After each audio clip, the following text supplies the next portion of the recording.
Hello friends, have a good time. We are at your service with Shabnameh. I think that's enough. These days, and these nights, are related to ceremonies that have become a part of the identity of Iranians over the past years.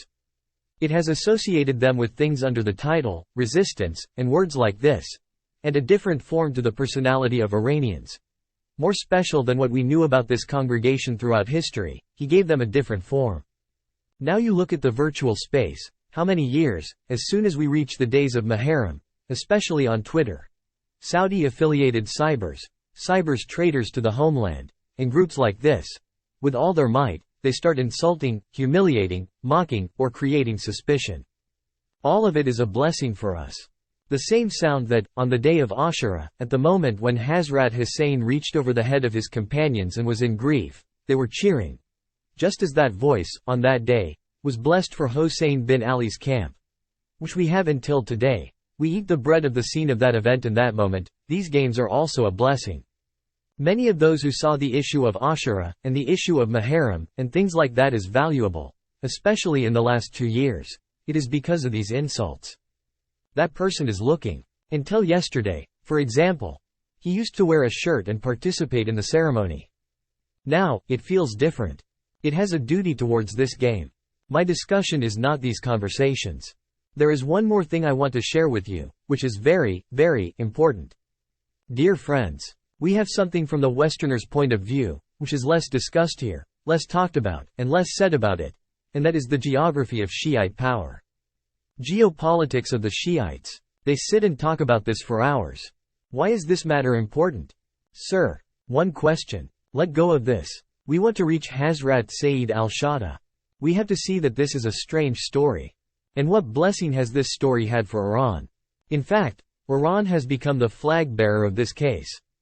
Then, he has set up a camp in the world in a place called Karbala, which shows itself in Arbaeen. What blessings has it had for Iran? We want to check this. Let's get here later. Is this game that tries to attack Iranians' beliefs, is it patriotic, or anti-patriotic, and born in Saudi Arabia? We want to check this.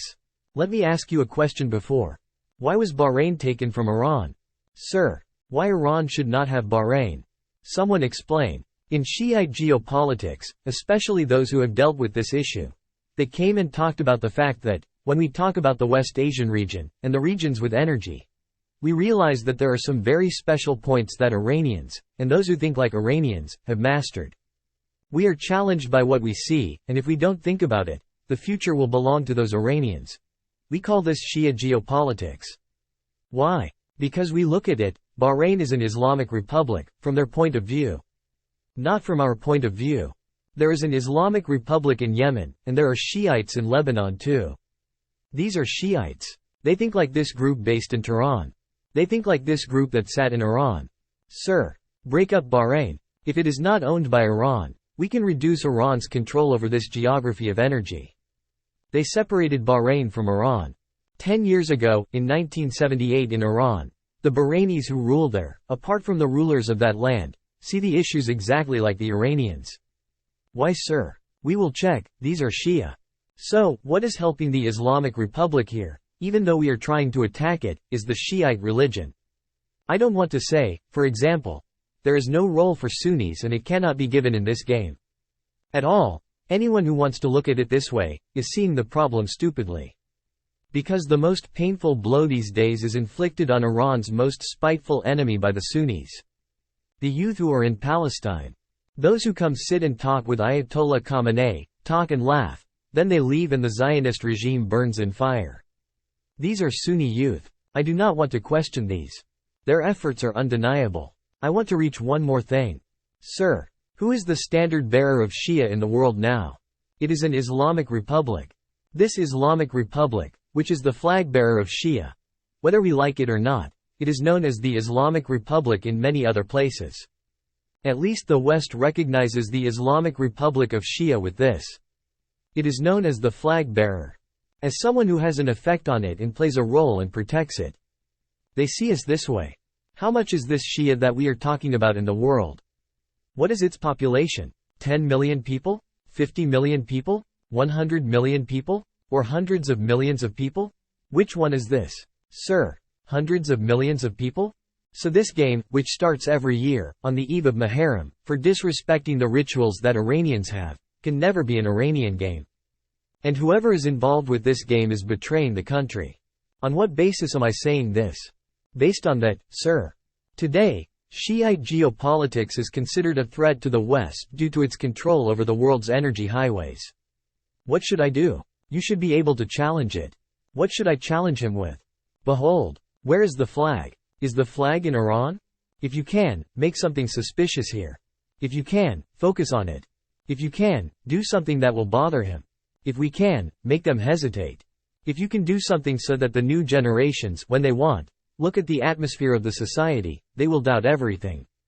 What are they saying? Should I believe? Can I join these stories? Or not? Should I look at it differently?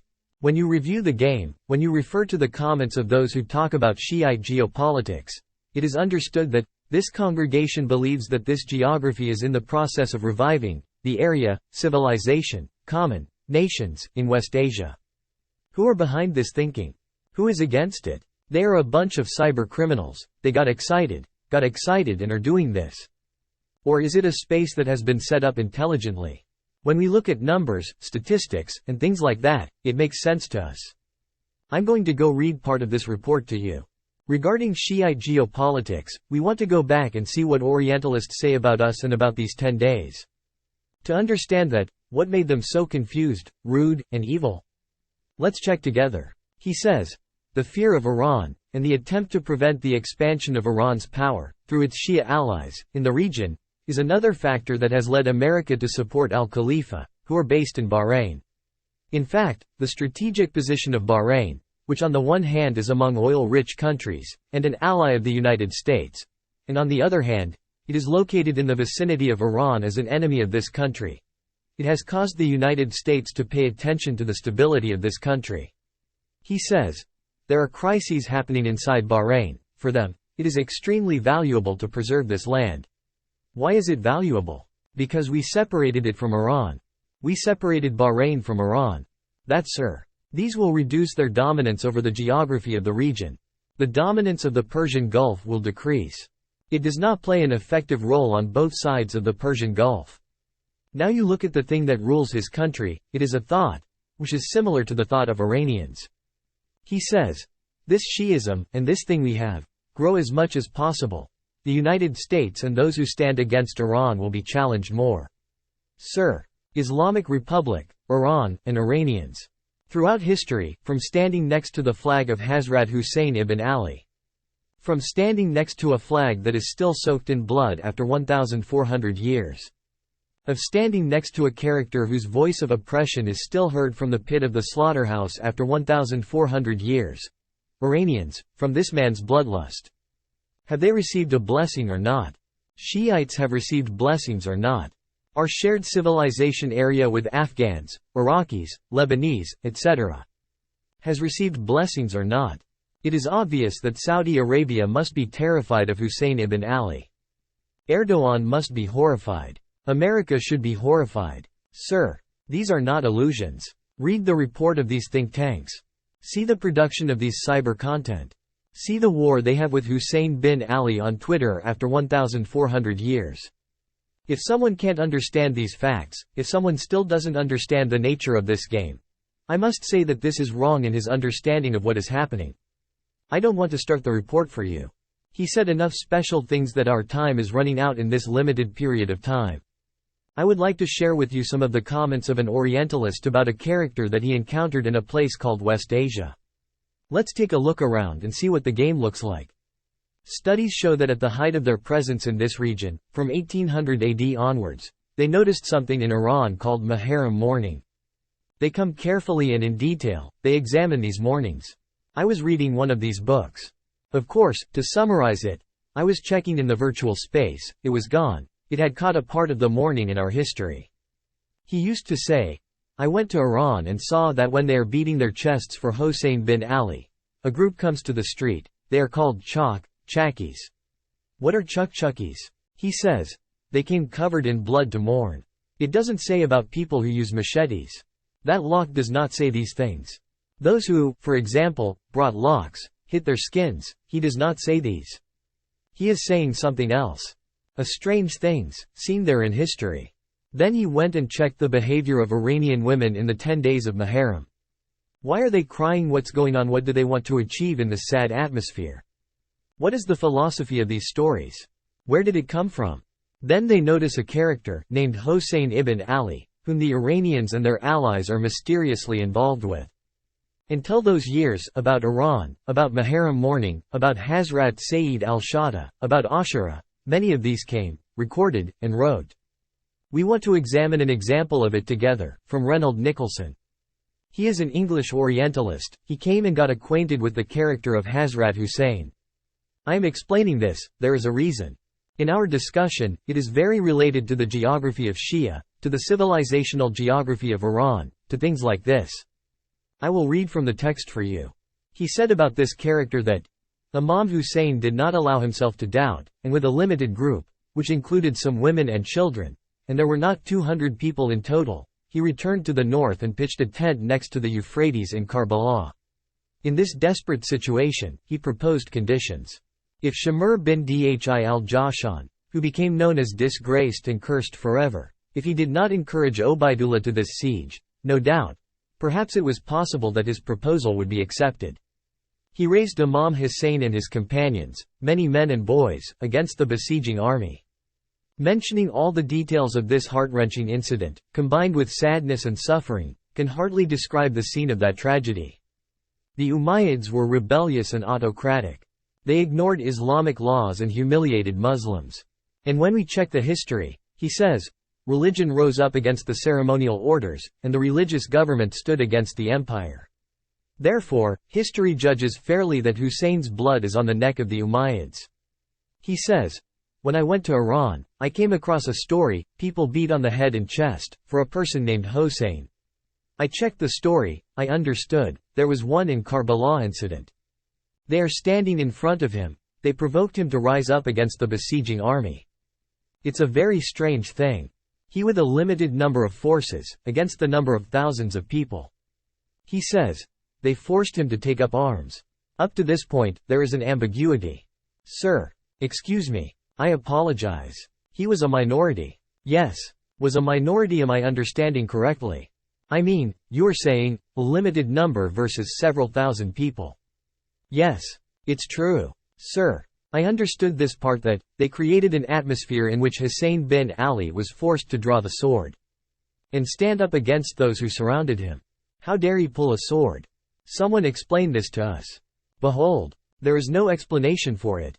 The explanation is the same as what you saw after the 1978 Iranian Revolution. The Soviet Union has gone and stood by America, stood by France, etc., which made everyone support Saddam against Iran. The young people of this country are divided into pieces, so that they don't pay the ransom to the vulture. The reason is the same as what you saw in the story of Syria and Iraq. The defenders of Zainab's shrine are standing against the dirtiest and most evil, not to give ransom to the vultures. The one that you see in the region, that everyone united against Iran, alongside America. Well, Iran was standing in front of America. Challenged, his commander was martyred in Iraq and Syria. In other words, he was clearly telling the Iranians, I am ready, I am counting the seconds, I am laying the rails, to attack Iran. Iran hit Ain al-Assad America. You are in the minority, Iranian. In the world in front of you, you are in the minority. There is no one by your side. No one plays in your field. Aren't you supposed to raise your hands and surrender? No. I will definitely find a solution. Look at Iran's behavior model. He came forward, he stood up, he resisted. Why can't America crush Iran? Because, Iran is familiar with a personality named Hossein ibn Ali. Who stands in front of the biggest empire of his time? Yazidi, who was standing in front of Hazrat Sayyid al-Shada, was the ruler of the biggest empire in the world in his time. Have a search about the extent of empires. One of those empires whose ruler is the most hated now, and Hossein ibn Ali is the most popular in front of him throughout history, was Yazid's rule. Do a search, right now in cyberspace. You will understand this my width. It was one of the biggest empires in the world. Exactly, similar to the story that Iran has today, with the empire that casts a shadow on the whole world in the West. The messages that Iranians received from this character have left an impact on the morals of the Iranian people. It affected Iran's standing, it affected Iran's geography. It has made an impact on the blood of his friends in Iraq and Syria, and the Iranians not backing down. In addition, when everyone was asleep, with the spread of Shi'ism, which is a part of his respectable story, he helped the character of Hazrat Sayyid al-Shahada to increase his followers in the region. That the friends who think like him will be more. Its shared geography with the rest should be wider. Sir, now you understand why they relentlessly beat this character every year, and this year they are beating them more mercilessly in cyberspace. The game is this. The game is that I present to you. We either have religion, or we have humanity, or we are Iranian, or all of these. At this point in the game, I'm talking to anyone who has at least one of these three. Either he is Iranian, or he is religious, or he has humanity. With all our strength, with all our energy, we should help the rest of the people to hold the ceremonies of these 10 days more enthusiastically, to promote the ceremonies of these 10 days, to make known the ceremonies of these 10 days. Sir, those who are in virtual today will catch fire, after 1,400 years. Farsi-speaking slaves of Yazid and Saudi-borns on Twitter are involved in this game. Why? Because I am benefiting from it. Because, tears over Sayyid al-Shahada are not a blessing for everyone, they are a blessing for Iranians. With the same story that I told you about the Westerners. They want to tear down this flag mercilessly. Contrary to our usual habit, we attended these ceremonies. Our efforts, now that we know these stories, are more dignified, important than ever in history. I want to make a request, and this is my request to my friends. From those who watched our program for a while, were with us, are friends with me. Do me a favor, if you have a friend abroad who hears this, even if you don't believe in religion, this year he should make a move to make the ceremony of these 10 days more passionate and hot than ever. For what reason? Because, this game is for today's advancement of Hossein bin Ali Iran. I am seeing blessings from this camp, they help the nations, those who are in front of me are also challenged through it. Because of the reason I told you about this year's story, you should pay more attention to it than ever and have a plan for it. I don't have any other points. If you have any points, please send them in the form of a message. It will help this report to be more complete with your message. Dear friends, I am very sincere, I have a lot of devotion, have a good time.